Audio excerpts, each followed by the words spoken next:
Look at that, Greg Fenton. Look at that. Where does the brick stop and the repairs end? We just don't know. There we go. So these are the mortar tones that Greg's been using. We've got a red, browny colour, a locker bricks, brick red, black, red, brown, and some locker bricks. So this is our existing brick.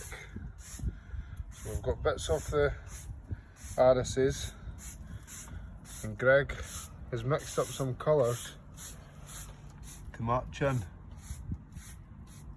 with the brickwork. So we've got all these brick repairs all the way up and down this wall. See if you can spot them.